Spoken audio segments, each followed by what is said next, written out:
We got Cupsets, Hollywood, Hawkeye Avenger in Pittsburgh, and the Copa Tejas. It delivered. Welcome to All Talk, All USL Talk. USL covering the latest scores, news, and developments in the second highest division, United States men's professional soccer system, the USL Championship. I am your host, as always, Vince Galvano. Happy Monday, April 20, episode 87 of Talk USL, episode 11 of season 3 of Talk USL. Man, oh man, I say it often, but we got lots to talk about this episode, coming to you a little bit later than usually. I would typically record, as we know, on Sundays here in Central Europe. Make sure that it's all out for you guys come Monday morning, whether you're on West Coast, East Coast, Central, wherever. So you have it for your commutes, you have it for just, it's there. As soon as you wake up, boom, and you listen. It just changed slightly this week for all good reasons, though. Last week I celebrated my 29th birthday. A low-key weekend, but before that, I had a trip to Austria. And then this past weekend, I'm coming back right now. I'm recording at 6 p.m. here in Central Europe. Coming back from Torino, Italy, after a 6-hour train ride, roughly, with connections and whatnot. Got a great gift from the girlfriend. For the first time ever, got to see my favorite team play live in their home stadium. Allianz Stadium, Juventus against Bologna last night. 40,000 packed fans in Torino. Fino alla fine. Juventus got the 2-0 win. We had a stadium tour beforehand. My girlfriend was so generous to treat me to this. We also had the 1897 lounge, exclusive lounge, a little bit extra, obviously, that you pay, but you had all you can eat. You had drinks before the match. At halftime, you even got to go back in there. They had dessert ready for you, more drinks, wine, beer, espressos, you name it. We did it. We loved it. It was great to experience another Italian city. I can highly recommend out there for anyone, when it comes to a gift, when it comes to something, say, hey, give me some cash, put it to the side. And if you have a favorite team abroad or something you want to visit, go do it. Combo it up. Get a stadium tour if possible. And also a ticket to the match. I know for some places it's very difficult to see what you can do. Sign up for memberships. It's worth it. A childhood dream fulfilled. And it was also quite sad because obviously, I'm sorry, I'm not talking USL stuff here, but more relating to Vince Galvano, relating to the world of football. But Alex Manninger, who was an Austrian goalkeeper, had passed away a couple of days ago with a car accident. And in the time that he was playing in Juventus, the only 3 or 4 seasons that he was there, was, like, for me, the pinnacle of my childhood fandom. And I was around 11-year-old, at the time, 2008-2009 season. And when Buffon was injured, he came in as the second goalkeeper that season. And it was a very nice tribute that they did before the match with Bonucci, Chiellini, Buffon taking out a little bit of, ciao. It was a nice floral display. They had the jerseys as well, the 13 number there. And I just remember him fondly as the goalkeeper when Alex Del Piero scored the doppietta, the 2 goals against Real Madrid in that Champions League campaign, 2008-2009. Those gold jerseys, which I was wearing during the yearbook photo back then when I was only 11 years old. But I just remember him, vividly as this big, tall, Austrian blonde goalkeeper in the net. It was no Buffon, but it was no problem. Because he was a great, great goalkeeper, would find more success as well in the Bundesliga, playing for the likes of Augsburg and so forth. But very touching it's very interesting how things can become full circle sometimes in life without even expecting it. And the spirit in the stadium that night, the fact that he had the number 13, Jonathan David, the Canadian forward, scored a minute 30 seconds into the match. Very strange, you know what I mean? Like, you just can't even make it up. And Bologna didn't even have a shot on target. Their best chance came off the post, ironically. So a clean sheet as well for Di Gregorio, who was between the pipes. Very interesting how just things pan out. And the fact that I'm there, this is my first time seeing my team live in their home stadium. And it's the keeper that, childhood fandom-wise, that's who was part of that team, that roster, that year, that special year that I just hold so close to my heart. So A little bit on the tangent side, running a bit. But thanks for listening to this point. Always thanks for listening to Talk USL. We're going to get more into it, but hopefully maybe I put out a picture of myself at the stadium on socials if I feel daring enough to do so. Got a lot to look forward to in terms of editing and seeing what best shots I had from that weekend documentary of it. But really, really nice trip. And Forza Juventus. And if you're a Juventus fan out there, you're awesome. Let's get into who you're supporting in the USL because we had a lot. Right now, it is the busiest season in the USL without a doubt. You cannot convince me otherwise because we have a lot of teams that are playing in 3 competitions, believe it or not. Specifically last week, going into this, and now that we have the Prinks Tires USL Cup coming this week, midweek-wise, lots of games taking place. So 2 things you should be looking out for, especially for your own team. What's the turnover options? Squad rotation-wise, who's maybe coming into the fold? Who's that super substitute that's maybe getting more starts than usual? Take a look, consider it, and jot it down. Also, injuries, they're starting to pile up a little bit. Don't forget, a lot of games, climate's changing, maybe we could say, right? Things heating up, injuries happen. So those 2 things typically occur when you have so many games in the schedule. But we have Cupsets to talk about. We're going to talk about the US Open Cup. We're going to talk about this past weekend, and then we'll preview everything that's ahead with USL Championship. So I'll mark it down in the markings of the time codes, and you can just, flip and flop as you prefer. US Open Cup, one question I have out for the viewers. I didn't watch any of the games, obviously followed up with highlights and so forth, but I'm wondering, in the games that featured MLS sides with USL, was there a minute of silence? As we know, at the moment, the USL Players Association and the USL Committee are going at it in terms of the collective bargaining agreement for better standards across the league for players. Yes. Okay, so what has been, how have they been raising awareness? Well, at every single game, first 60 seconds, they don't play. It's protest, right? In that regard. So I'm wondering if it happened at all in the games between the USL teams as well as the MLS teams with Rhode Island, New England, for instance, maybe with LouCity, Austin FC, right? Curious to know if you had an answer, if you were at any of the games, reach out to me. I would love to shout you out. TalkUSLChampionship@gmail.com or at TalkUSL across all social media. Definitely want to shout you out next episode. Feel free to write in. Would love to hear your viewpoint, if they did it or not, if you were in attendance or watching the game live on TV.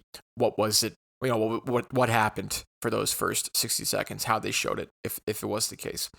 Cup Magic, we had a couple of upsets. I said Cupsets, it's in the starting title. We're going to break this down game by game. And we had some doozies, we had some penalties, we had some drama ongoing. I'm just going to talk about only the USL Championship sides that took place in contests, and I'll also mention the other results that maybe included USL League One sides and MLS sides. But here we go, getting into it. Let's start at Lynn Family Stadium in Louisville, Kentucky. LouCity hosting Austin FC of the MLS, and Cup Magic happened in Louisville. And this was very interesting to see, right? Sean Bird's at the helm now, we know, so they changed the coach. Danny Cruz is now coaching assistant coach at Minnesota. So LouCity, I think, came into this one with back-to-back results that didn't really go their way with a loss and draw. So they were looking for something, and they got it.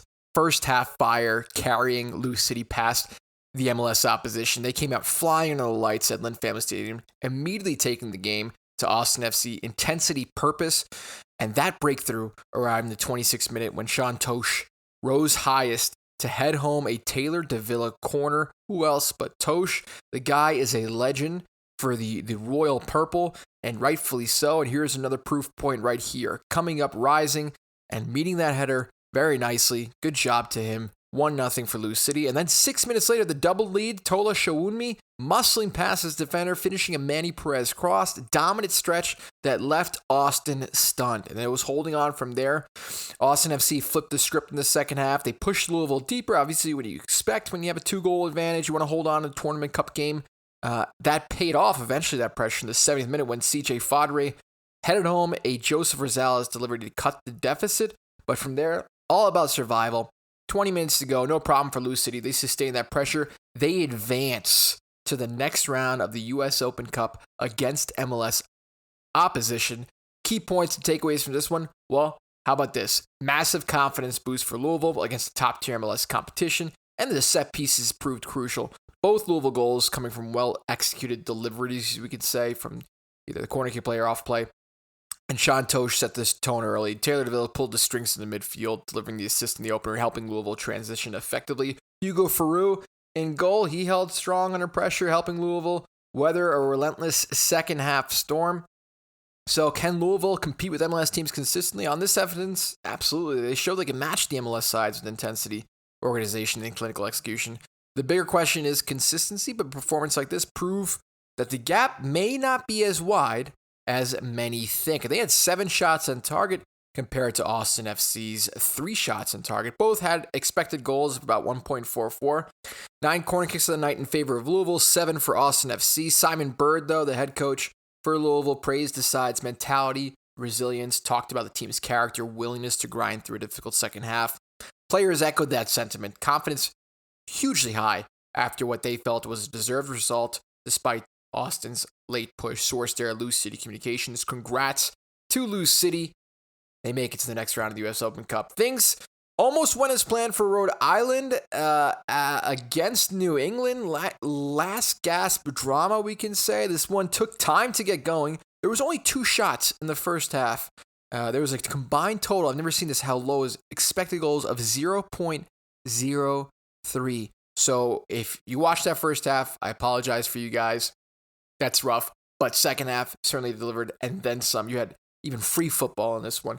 The game did come alive early. It didn't take too long in the second half. 51st minute, who else but Diego Fagundes pouncing on a loose ball in the box, firing it into the top corner to give New England the lead. Fagundes scoring his first goal since returning to the Revolution in a U.S. Open Cup matchup here against Rhode Island. Rhode Island responded immediately with a triple substitution that completely shifted momentum, injecting life into their attack. Chance after chance followed, including a near miss off the post in stoppage time before J.J. Williams, the man of the hour for Rhode Island, delivering a moment of pure chaos in the 90th plus 11th, rising to head home a dramatic equalizer, sending that match to extra time. Neither team could find the winner, thus going to penalties. That's where it unraveled, unfortunately, for Rhode Island. New England's goalkeeper Donovan Parisian saving 3 consecutive spot kicks to seal a 3-1 shootout win after a 1-1 draw. But Rhode Island did make some nice substitution changes in that second half. Props to Kano Smith there. Jose Quizera, Leo Afonso sparked the attack off the bench, with Afonso coming closest to scoring before the equalizer, only to be denied by a save by Parisian. But J.J. Williams, the hero in regulation. Awesome moment there to tie up the game, bring it into extra time. And I think, it's a brutal way to go out, but the performance did show some resiliency, show some depth, and the fact that, you seize your opportunity coming off the bench, trying to make an impact where it matters most. And this one, 10 shots for Rhode Island, 11 shots for New England total throughout the contest. But yeah, there you go. Rhode Island FC Communications there with the coverage. So tough result for Rhode Island. Things also got tough for Detroit at Keyworth Stadium. It was Chicago Fire visiting the MLS side. A 2-goal gut punch, we could say. The Detroit did come out sharp early. They immediately, asserted themselves with some early attacking intent. We're talking Maxi Rodriguez inside the opening minutes, driving through the midfield to set up Darren Smith, who narrowly missed the target. Detroit tried to press. They hit the post in the 25th minute through Smith after a well-worked move involving Juif. And then, boom, despite controlling large stretches, creating better chances, a 2-minute swing in the 34th minute, Chicago Fire capitalizing on a set piece. Jason Shokaluk reacting quickest to a rebound to open the score, and just moments later, he struck again. Just 2 minutes later, really, this time for the edge of the box, doubling Chicago's lead, flipping the match on its head. Detroit entering halftime trailing 2 goals, despite the solid opening 25 minutes. Second half, though, Detroit continued to push, and they made it in the 70th minute when Yamazaki delivered a precise cross, none other than Darren Smith, who's got his goal-scoring boots on, recently calmly finishing to bring Detroit back into the match. A red card to Chicago shortly after gave Detroit a hope of a late comeback, and they nearly found it in stoppage time. A final effort from Connor Rutz, drifting just wide, unfortunately sealing the fact that they are out, eliminated from Chicago in the round of 32. But Darren Smith is, and I can say will be, Detroit's biggest threat moving forward. The guy is a nuisance to all defenders, and the way he positioned himself offensively, awareness-wise, is, second to none almost, eventually scoring against even an MLS side to keep Detroit's hopes alive. Max Rodriguez looking good. Yamazaki obviously pressing on the right flank. Chris Brady, the Chicago goalkeeper, came up with some key saves in this one. So yeah, it's a tough one, the way the cookie crumbles sometimes, and if the red card maybe happened sooner, would have been better, but 15 shots in the night for Detroit compared to Chicago Fire's 6 shots. That's obviously solid, and support came out, 6,229 in attendance at Hamtramck, Michigan, in favor of Detroit in this one, so people were all about it.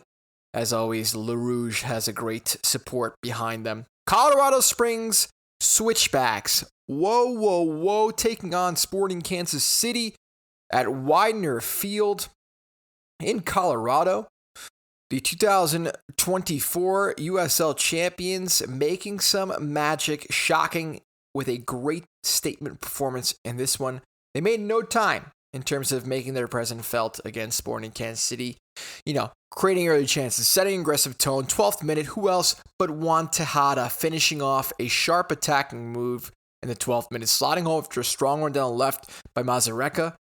The hosts continue to press, threatening again through Matt Mahoney and Mazareka as they push for control. And then the 31st minute, Mazareka himself capitalized, pouncing on an errant back pass, showing composure to finish, double the lead for Colorado Springs. Sporting Kansas City tried to respond after halftime, but Colorado, credit to them, they remain organized, disciplined, and the game tilted even further in their favor. A red card to Sporting Kansas City's Suleimanov. Sorry if I butchered that name.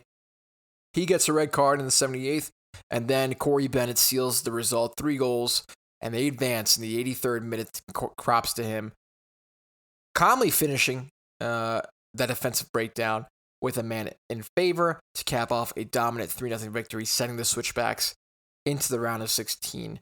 But man, oh man, what a performance here. Defensively, goalkeeper Christian Herrera delivered when called upon, including a key save to deny Jovic in the second half. Corey Bennett added the finishing touch late. When it's always a big game, Juan Tejada is a big game player. He got to start and capitalized immediately in the 12th minute to ensure that things were going Colorado's way, and that was really set the tone for the rest of the match.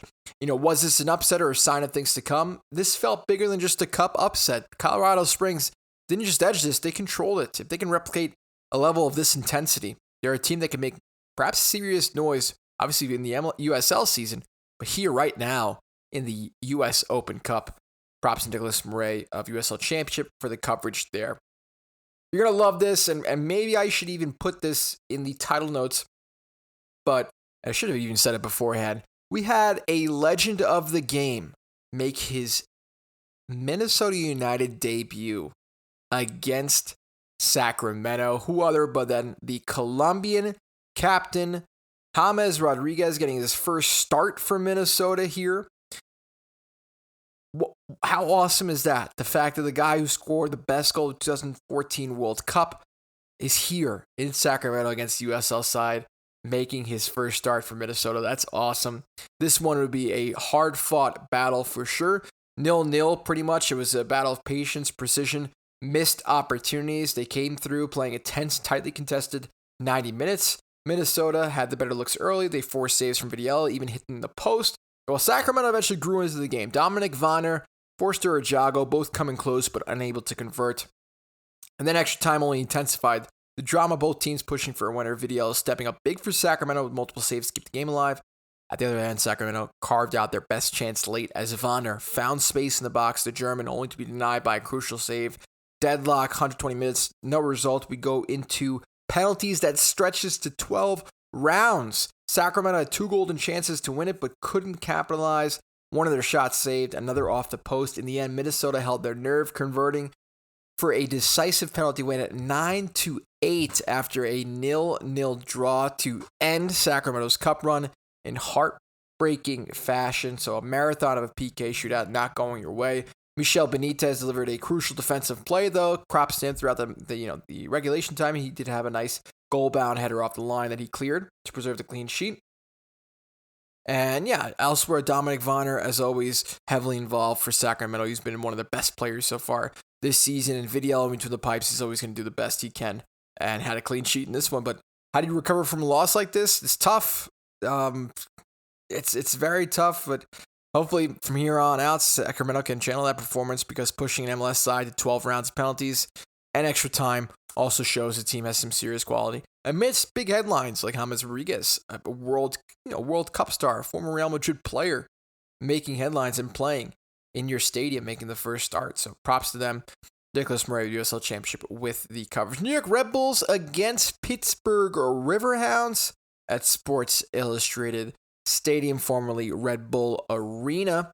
New York Red Bulls for the second year in a row taking on the defending, reigning USL champions. Last year in the US Open Cup edition, they knocked out Colorado Springs. This time around, they have defending champions Pittsburgh from 2025 USL Championship. And Pittsburgh stepped into a tough environment, that's for sure. In this one, against some really quality players of Red Bull New York. They struck first midway through the half. Emil Forsberg, the Swedish, bent in a stunning free kick from distance in the 25th minute. And then 3 minutes later, Julian Hall doubled the lead with a perfectly timed run and composed finish. But Pittsburgh looked to respond before halftime. Robbie Mertz coming closest, but his curling effort just drifting wide. And then the second half began in similar fashion. It was Hall striking in almost immediately. Zakuzeski coming into this one, finishing off a Forsberg assist in the 47th minute to extend the lead. Despite the deficit, though, Hounds stayed engaged. Capozano making some key saves to prevent the scoreline from getting out of hand. And then, boom, the goal finally came in the 79th minute when Trevor Amon rose highest to meet a curling free kick from Goldthorpe, heading home his first goal for the club, giving the Hounds a little bit of a consolation goal, perhaps a late spark. Couldn't find another, though. This ends 3-1 in favor for the MLS side of New York Red Bulls. What's the takeaway for Pittsburgh? They're competitive when margins matter. You know, obviously that in that regard, that against a team like Red Bulls, moments of quality decide games. But Pittsburgh did have some flashes. They found the back of the net, didn't give up, and they kept it going. Julian Hall did steal the spotlight, scoring twice, and this one, the 18-year-old, a rising star for Red Bulls at the moment. So thanks again to Pittsburgh Riverhounds Communications for the coverage there. Houston Dynamo took on El Paso, similar to the Red Bulls. El Paso, unfortunately, found some difficulty against their neighbors in Texas in the derby. In this one, they saw their Lamar Hunt U.S. Open Cup come to an end in the round of 32, falling 4-1 to Houston Dynamo. Houston struck early, opening the scoring in just the second minute when Linger finished from, a really nice angle. It was a beautiful bicycle kick. Definitely make headlines on the U.S. Open Cup official social media page. Really nice finish there. Despite the early setback, Locomotive nearly found an equalizer in the 19th minute when Gabby Torres rattled the right post. But the match was really, why did it finish 4-1? Well, in the 25th minute, Kofi Tumazi was shown a red card, forcing El Paso to play more than an hour of the contest with 10 men. And then out of the break, Dynamo doubling the lead in the 46th minute when Bogusz found himself free in a fast break. Houston extended the margin to 3-0 in the 58th minute when Nick Marcanic, that's right, former Charleston Battery player himself, getting on the board. He's very familiar with the USL and its competition and all the fields and so forth, the players, the personnel. The guy was breaking records for Charleston 2 seasons ago. Obviously had his little stint at Club Deportivo Castellón in La Liga Segunda División, but now finds himself back in the United States, in the MLS, and as a squad rotation player at the moment for Houston. So the fact that he can find familiar territory, yeah. He gets a header assist from Hector Herrera, the Mexican legend, and Locomotive was able to reach the back of the net despite being down a man. Robert Avila did unleash a strike in the 7th minute from outside the box to the bottom corner, cutting the deficit to 3-1, but Houston sealing the result in the 80th minute when Ponce headed a corner kick to make it 4-1. So Beto Avila continues to be a strong, reliable scoring presence against top competition, we can say. The only El Paso Locomotive FC player to find the net against an MLS opponent with his 75th minute strike against Houston Dynamo here. In this one, the goal adds to his track record in the competition, as Avila also scored a brace against Austin FC in the round of 32 in 2025, netting in the 20th and 34th minute give Locomotive a 2-0 first half lead before Austin didn't mount that late comeback. So if you need a guy to score a goal against MLS opposition, Beto Avila is your man. El Paso did concede a season-high 4 goals in this loss to Houston, marking the most goals allowed in a match during the current campaign of 2026. But the result comes with a significant contest, like we said, that 25th minute red card that happened to Tumazi in this one. So, unfortunate for El Paso. Red card obviously didn't help, but Pittsburgh falling to New York, El Paso falling to Houston, and also Tulsa falling to St. Louis City in the round of 32. The Scissor Tails created some early attacking threats in the opening 10 minutes, couldn't capitalize. The hosts, St. Louis City, responded with a strike from the top of the box in the 20th minute, and another off of a Route 1 clearance in the 36th. Hartel and Jung with the goals to head into the locker room. Halftime break, 2-0 to the good. It was more of the same in the second half, and a red card did arrive for FC Tulsa, not as early as the 25th minute like El Paso, but in the 66th minute, Lucas Stauffer didn't help matters for the Scissor Tails as, got a red card, and that really would set the match out of reach. From there, it was already 3-0, and then Ostrak in the 70th minute made it 4-0 in favor of St. Louis City. Phoenix taking on San Jose Earthquakes in the round of 32. It did come to an end as well for the Rising, as they fell in this one 2-0 at PayPal Park back on the 15th of April. Defender Daniel Flores made his first start of 2026, while a pair of Phoenix Rising FC Academy players appeared in their third Open Cup match, as Rising now competing in the round of 32 for the 4th time in 5 seasons. So always props to Phoenix for making that consistency in the tournament play. Pamadou Ka had said, if, in terms of quotes and whatnot, if you look at our boys and the way they played, I'm proud of them.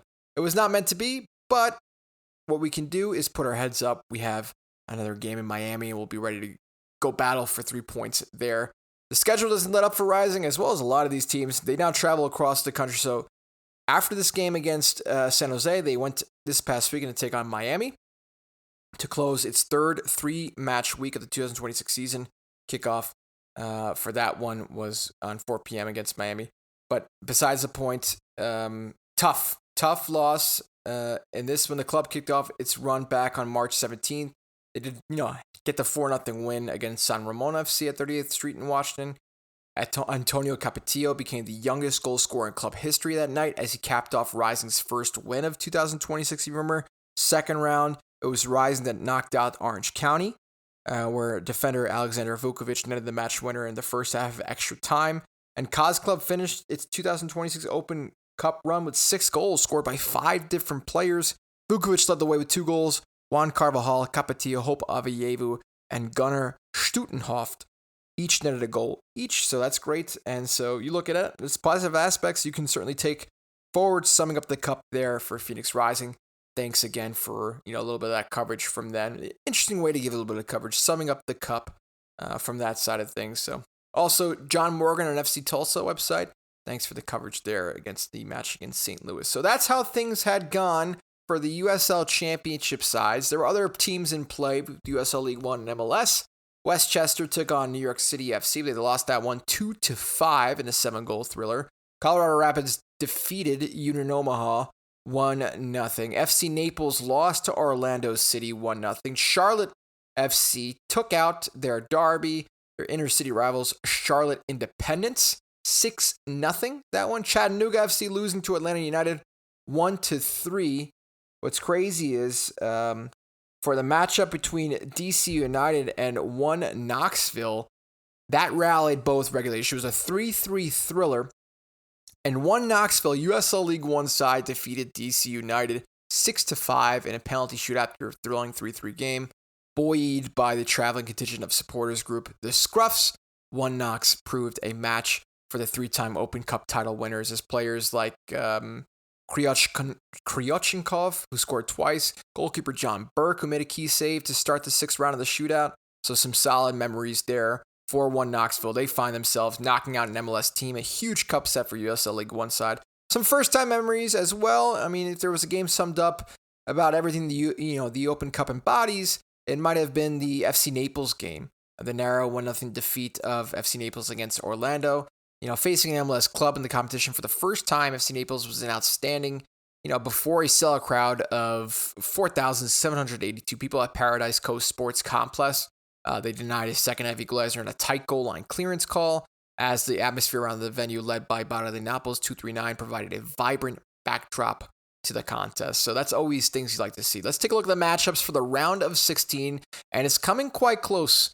Talking about 8 days, 9 days times for a lot of these matchups. Starting first with Charlotte hosting Atlanta United. 2 MLS sides going at it. Also, more MLS sides going at it. A lot of this in the round of 16. We have San Jose taking on Minnesota on April 28th at 10 p.m. Eastern Time. Red Bulls New York versus New York City. So you have a little bit of a New York rivalry there at Sports Illustrated Stadium at 7 p.m. Eastern on April 29th. So that's one for the books as well. New England Revolution taking on Orlando. That's going to be taking place at April 29th, 7:30 p.m. Eastern. At the same time, you have Columbus Crew taking on USL League One side, one Knoxville. Chicago Fire takes on St. Louis. And then we get to the 2 remaining sides left from the USL Championship. So LouCity will travel to Houston Dynamo April 29th, 8 p.m. Eastern at Shell Energy Stadium.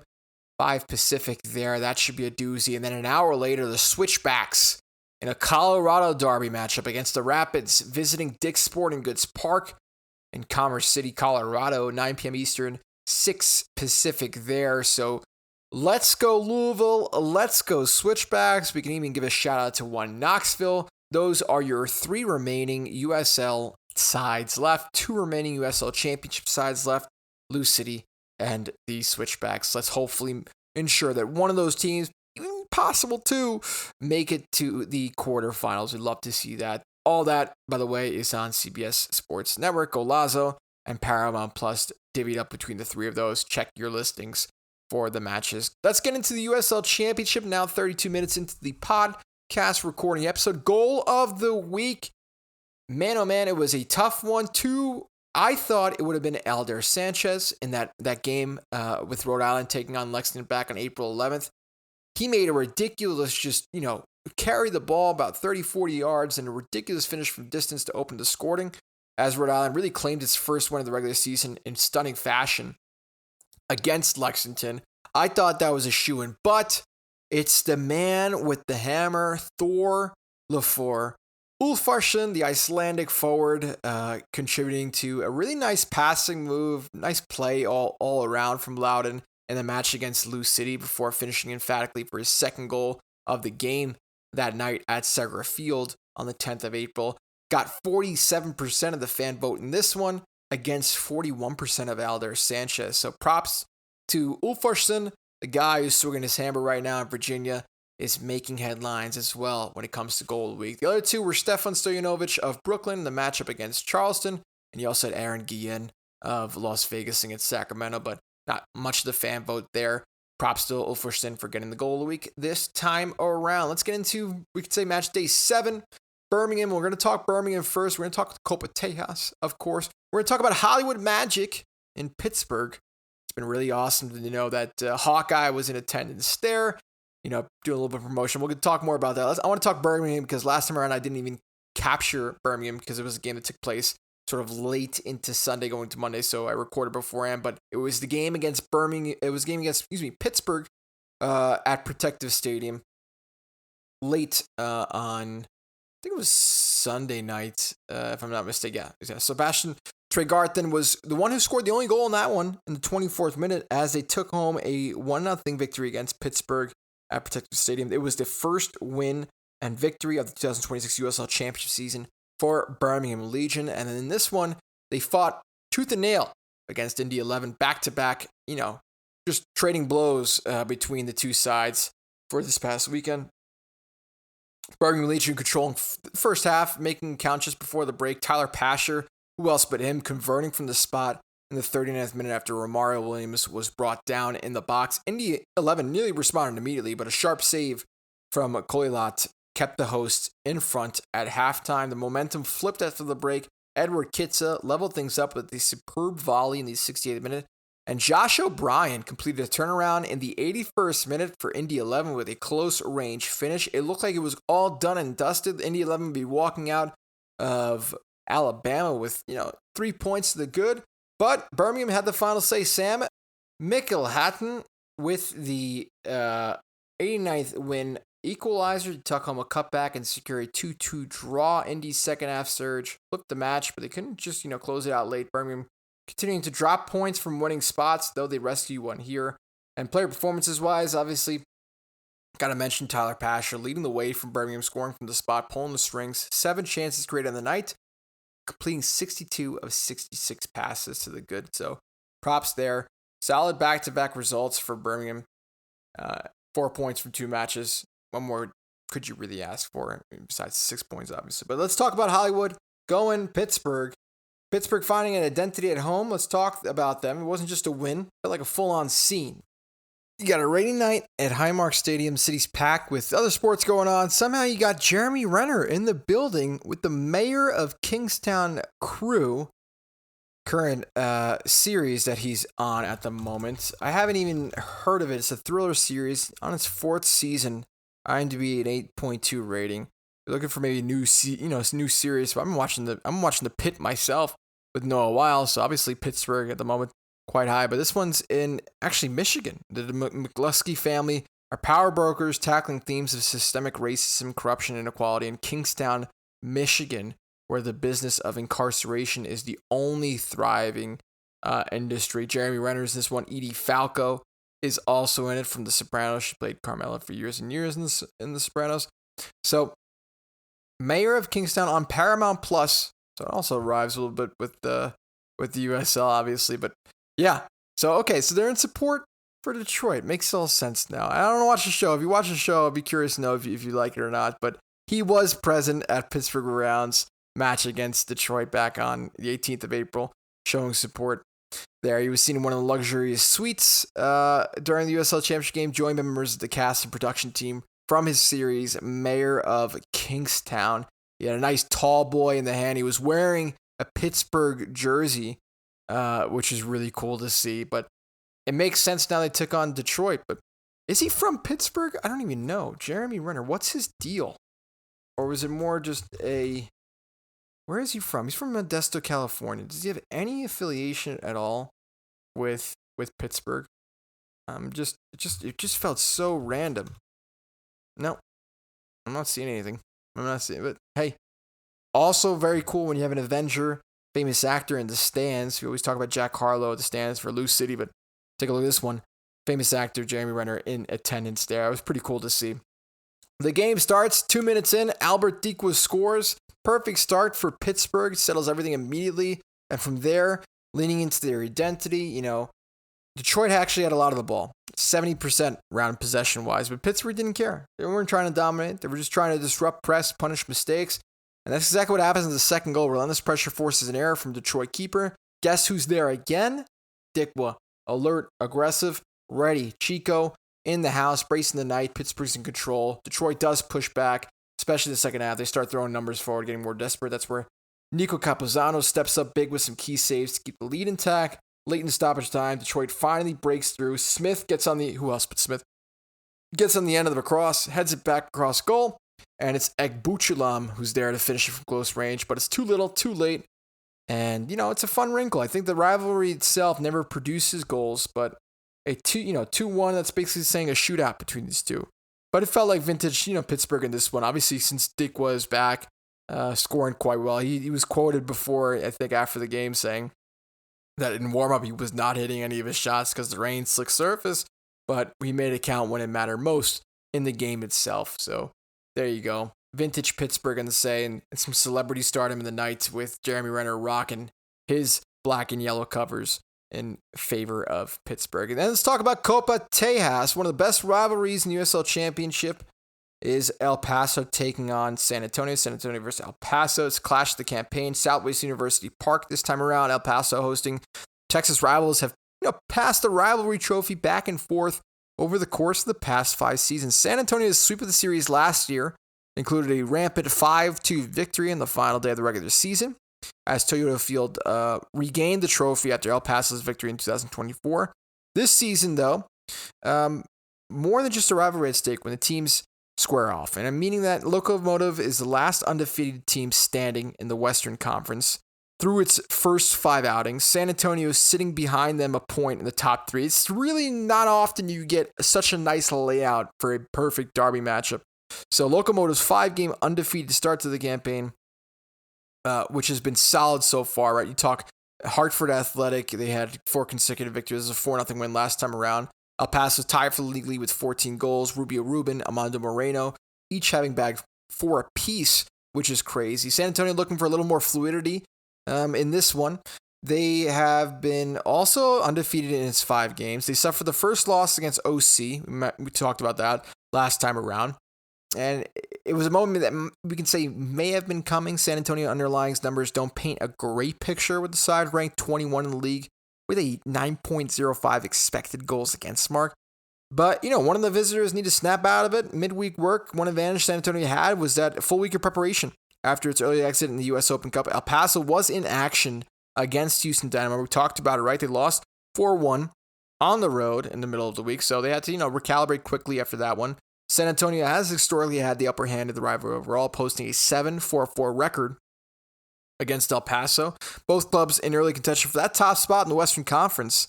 And let's get into what the game summary, talked about. And it's the fact that it didn't waste any time in delivering. San Antonio grabbed the spotlight early when Alex Crognali spotted the goalkeeper off his line, launching, it seemed like a no man's shot from like 70 yards out, and finds the back of the net for San Antonio to open the scoring in the 16th minute. Incredible stuff. Certainly it's going to be popping up on SportsCenter. I have to have that feeling. Probably also the goal of the week, if you want my honest opinion. El Paso, though, responded with intent, but San Antonio struck again just before the halftime through Jorge Hernandez. Who else but Jorge Hernandez for San Antonio? And just when it looked like the visitors had control, Rubio Rubin pulling one back in stoppage time, shifting the energy inside Southwind University Park, heading into that break of the second half. And then the second half belonged to El Paso. Beto Avila brought the home crowd to life with a thunderous strike from distance to level things up, and Locomotive kept coming, racking up chances, forcing big saves from goalkeeper Joey Petruni. But as the pressure mounted, the finishing touch just didn't come. And then in the final minute, San Antonio flipped the script.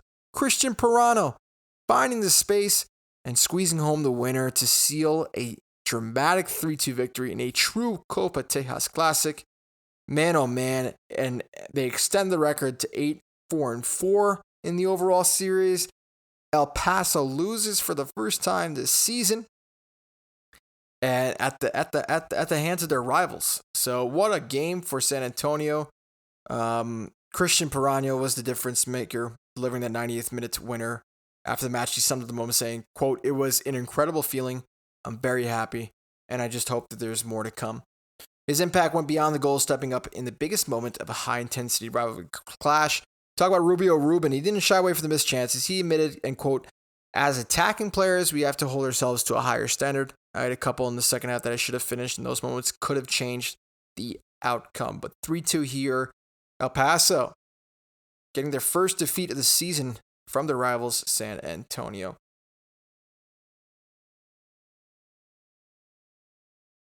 All right, let's get into what was really a heavyweight clash in the Eastern Conference from one of the top 2 teams in the table, Tampa Bay, taking on Charleston on the road here in this one. Late fireworks at Patriots Point.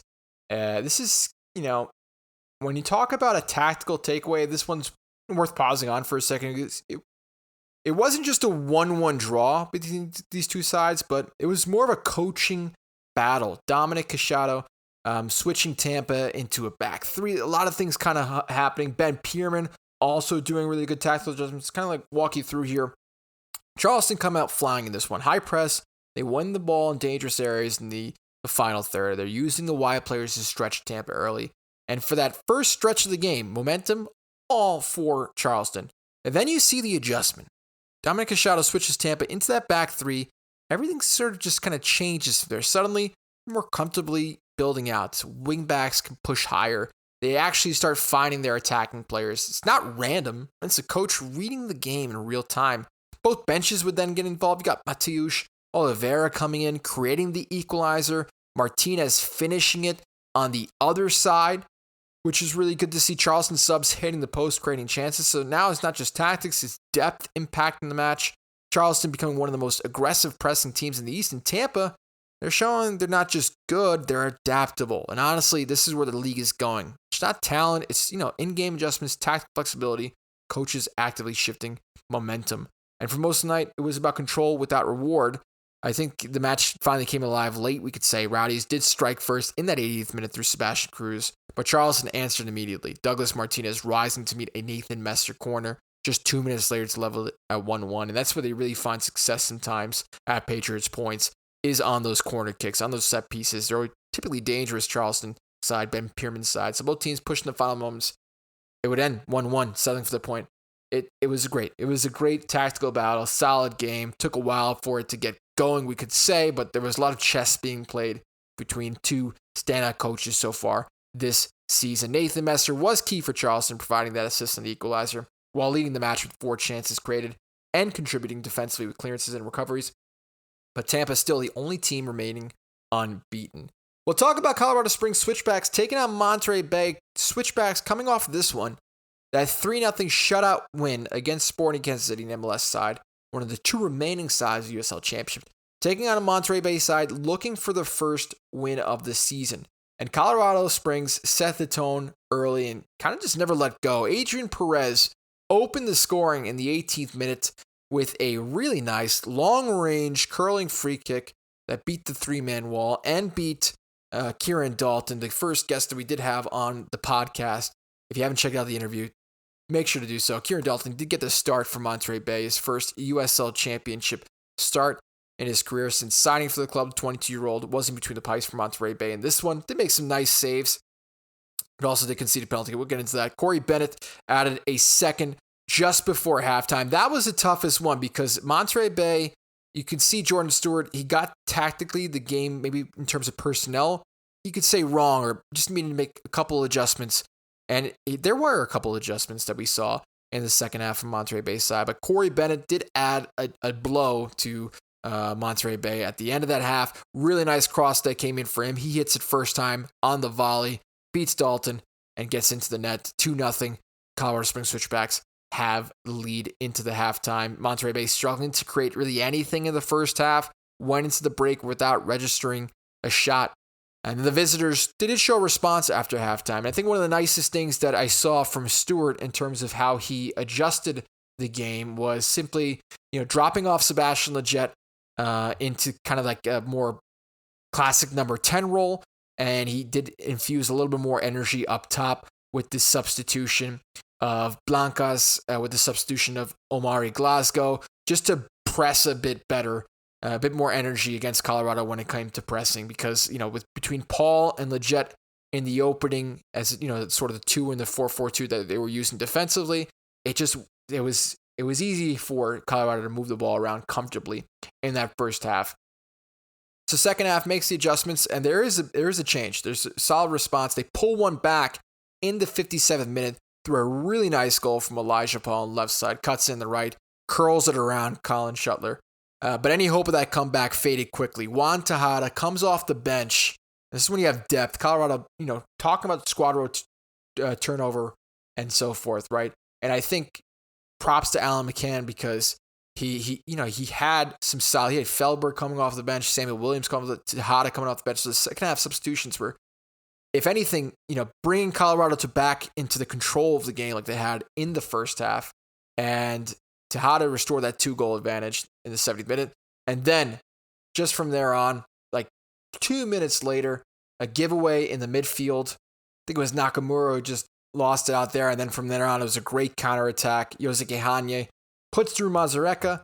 He's speeding all the way through. It's going to be a collision between him and Dalton. And Dalton's form just catches him.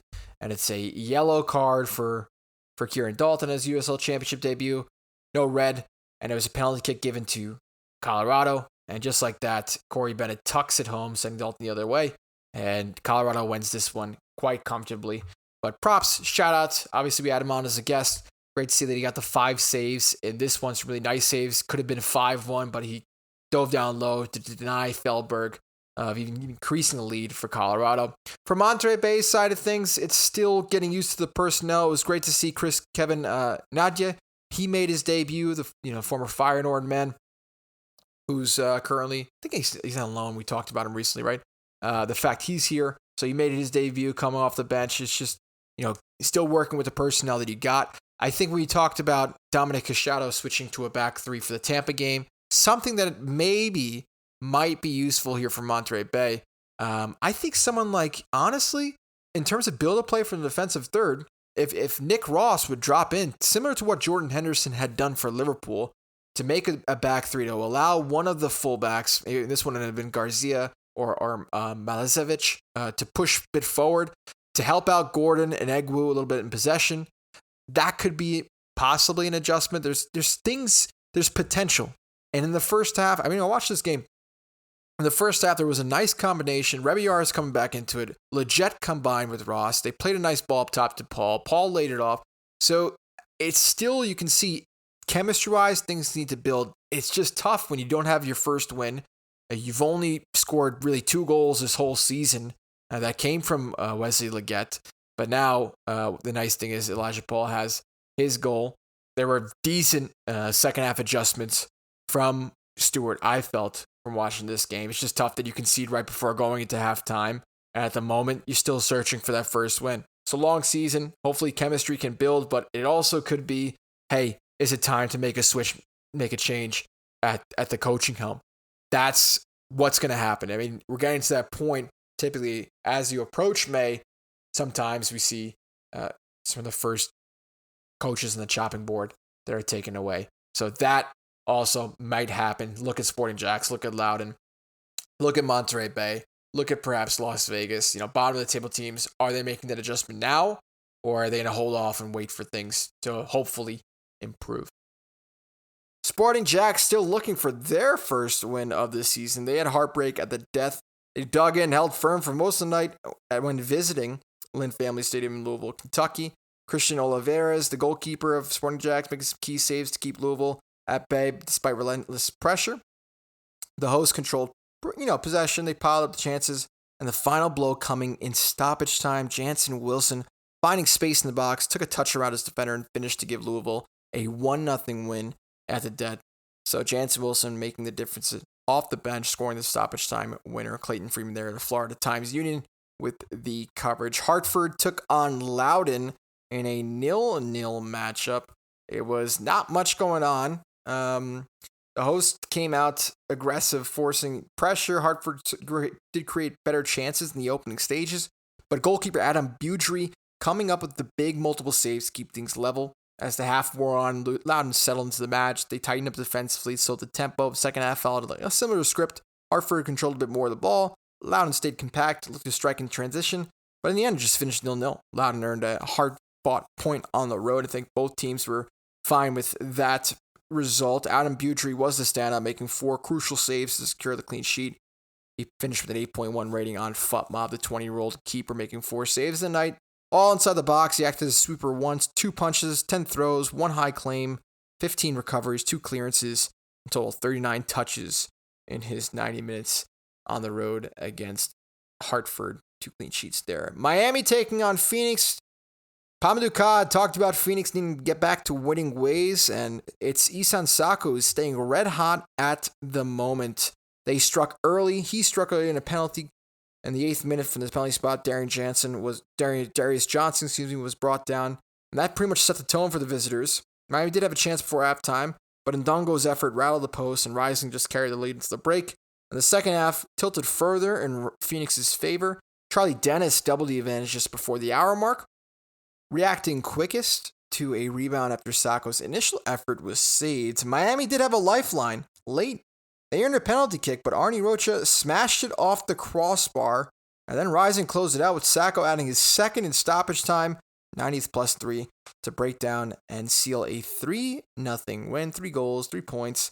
Miami had chances, obviously missed the key moments, including that penalty that probably would have shifted momentum, but Isan Sako led the way with the brace, making 5 goals on the season. He He also contributed to the second goal, finishing with 3 shots on target, 2 chances created in a complete attacking performance. Albeit one of the best players so far this season in Phoenix and arguably all of the league. It's like him and Darren Smith. You have Ruvia Room. It's a lot. You have a lot going on, but when you think about Phoenix, think about Easton Sacco. Oakland taking on Tulsa. Down a man, though, standing tall. Spiegel saves the Roots in a greedy draw. A lot of defensive discipline on display here.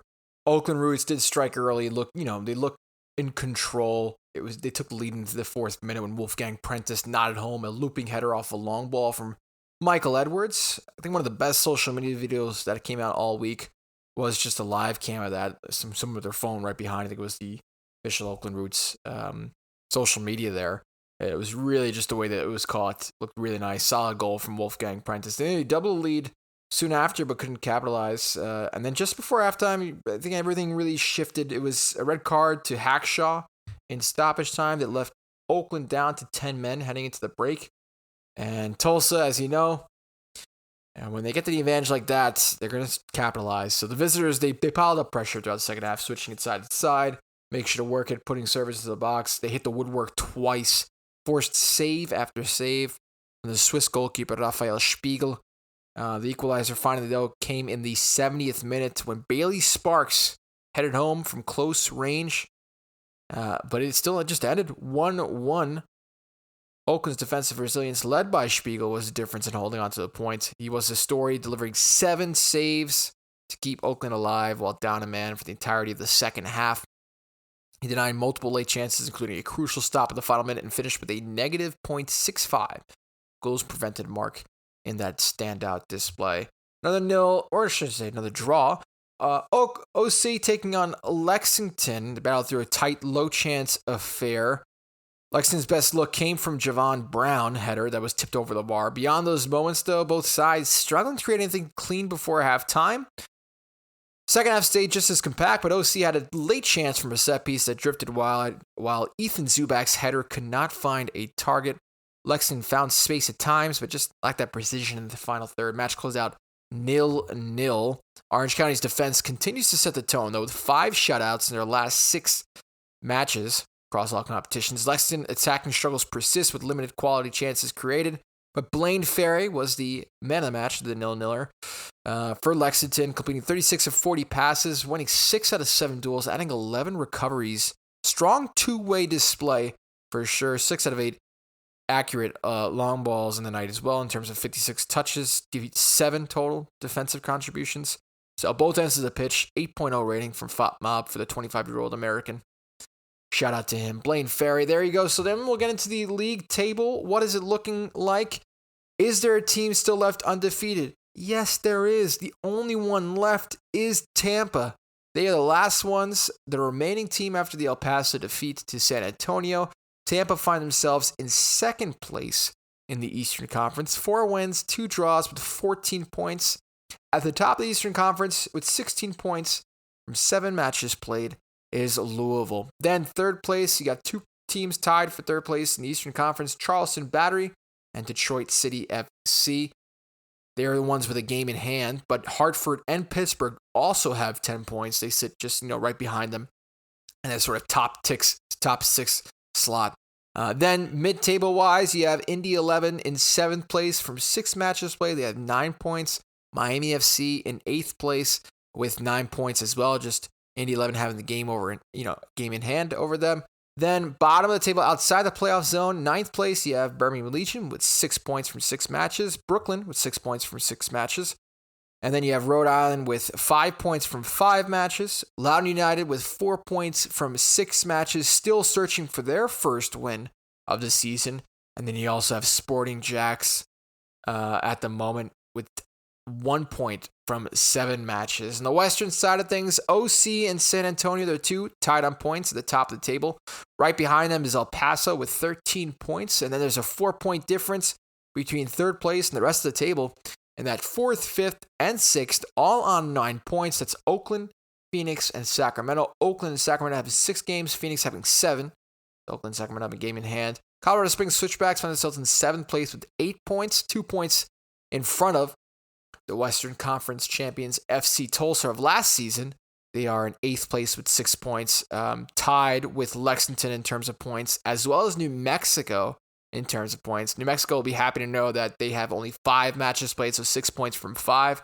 Lexington, however, only have 6 points from 7 matches.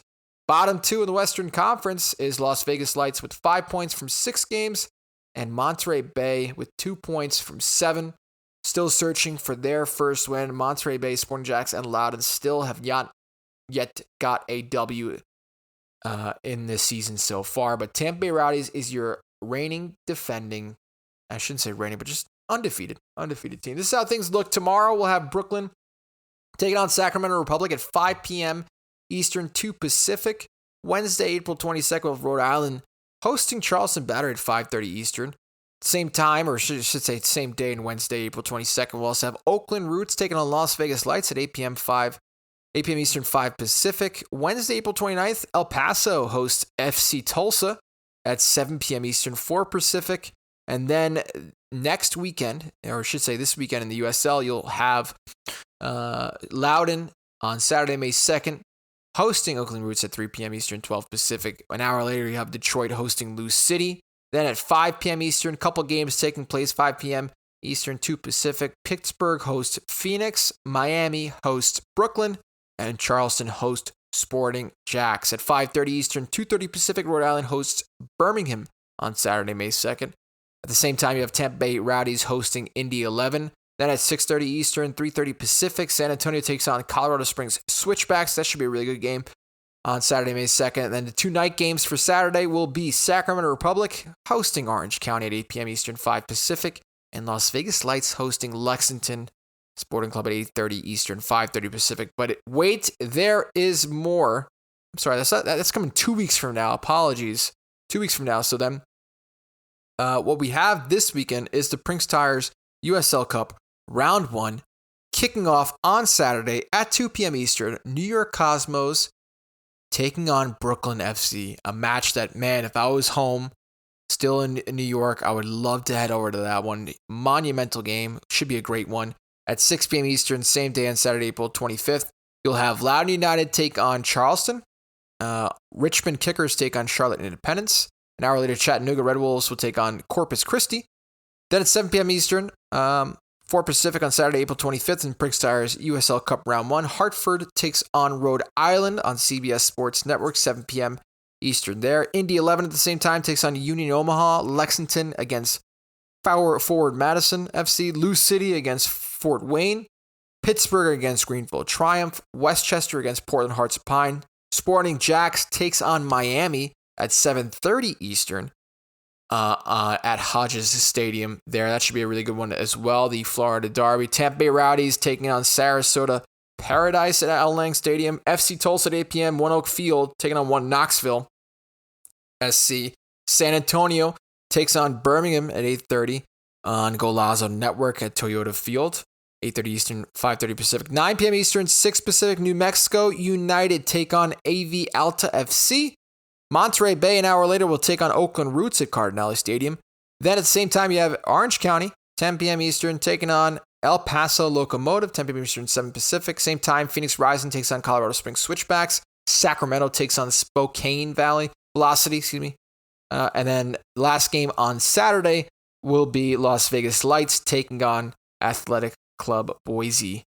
And then on Wednesday, April 29th, Miami takes on FC Naples. So Miami and I believe FC Naples, might just be Miami, the only teams really here getting a leg up in the competition by getting most of their games played within the first 2 weeks of the kickoff of the Prince Tires USL Cup Round 1. It's been a long episode. Thanks for sticking around towards the end. Lots of football at the moment, but as always, thank you so much for listening. Really appreciate it. Have a great week, and we'll be back talking to more USL as well as the Prince Tires USL Cup next time around.